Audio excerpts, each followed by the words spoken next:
What's up, guys? It's time to review a movie that I think had one of the worst trailers I've ever seen. Unfriended. Here we go.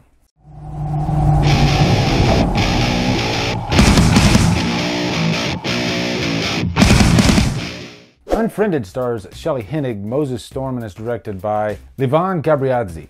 What's up, guys? So I went and saw Unfriended Dark Web a couple days ago, and after watching that movie, I didn't like it that much, but it did get me curious to go back and watch the first movie, because after I watched it, I was talking to Cody Leach, my good friend Cody Leach, and he enjoyed the movie, actually, Dark Web. I didn't, but he suggested I go back and watch the first one and see if it changes my mind, which I did. And the results were, I still don't like Dark Web, but I actually really enjoyed this movie so much that I thought, hey, I'd like to talk about this on camera, so I figured I would review it.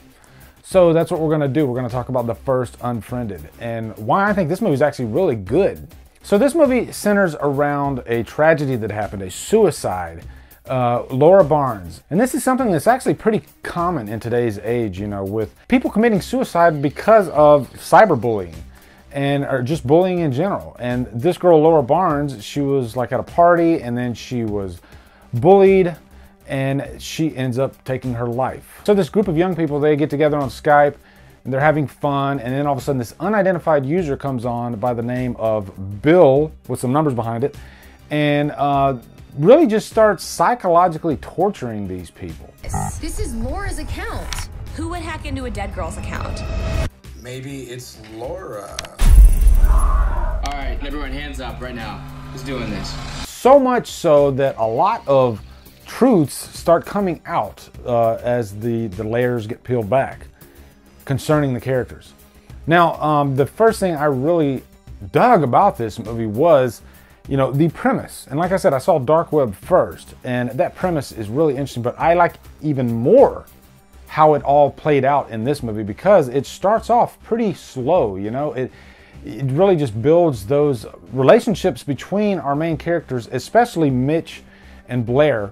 They seem like good people, you know, they seem like normal young people, but Blair ends up getting this unidentified user messaging her and coming into the chat, and they keep hanging up, and then they come back and they just can't get rid of them. So they start finding out that what happened to Laura Barnes comes into play here, and eventually they start just going insane. But like I said, there's this slow build along the way. You know, you get to see how these people communicate on the internet and how big the internet is in, you know, our young culture's life today. But what really got me into this movie was the psychological torture of this movie and how these characters eventually start, you know, putting their cards on the table.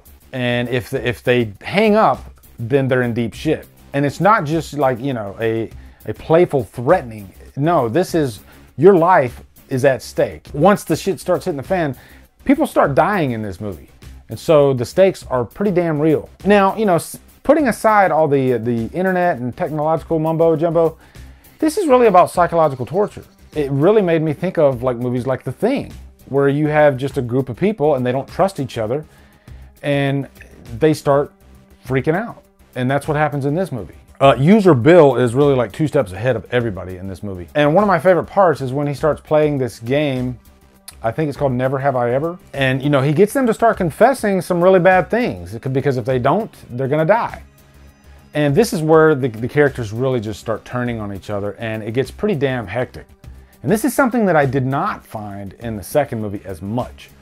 This movie, the acting was really, really good. Like, it felt realistic. You know, all these actors really just had to pour it all out on screen. But I love, you know, how like our main characters, they seem like really good people. We would never dare think that they would do something so bad that it would make somebody take their own life. And it all plays out on screen too. It shows you how this came to be, and you feel pretty disgusted with these people by the end of the movie. Why are you showing this? I didn't mean it. I swear. Oh, you swear? And I think that's some really effective storytelling there. Now also, I have to mention the kills in this movie are really effective. And I love how the kills play out in this movie, you know. The screen goes black, and then as soon as the screen comes back on, it's like the victim is right in the middle of a kill, and then the screen just goes right back out. You know, you got one screen that's involved a blender, you got another kill that's like an impalement. I mean, these felt like real fleshed out kills. And really, in the end, this movie was kind of exhausting, but in a good way. You just feel like this sense of emptiness after it's all said and done. Now, as far as any cons, I think they could have tightened up the beginning a little bit, although I still kind of liked how it did just kind of settle in a little bit, let you get to know the characters, let you feel safe. But overall, guys, I would definitely give the first Unfriended a purchase worthy. I had a good time with it, actually. So what are your thoughts on Unfriended? Let me know in the comments. Also, be sure to come over to Killer Flicks, where we talk horror all day and every day, and on Fridays we do Free Fall Fridays. If you like what I'm doing, hit that subscribe button. I'd really appreciate it. Anyway, guys, thank you so much for watching. Have a great day, and Drumdum out.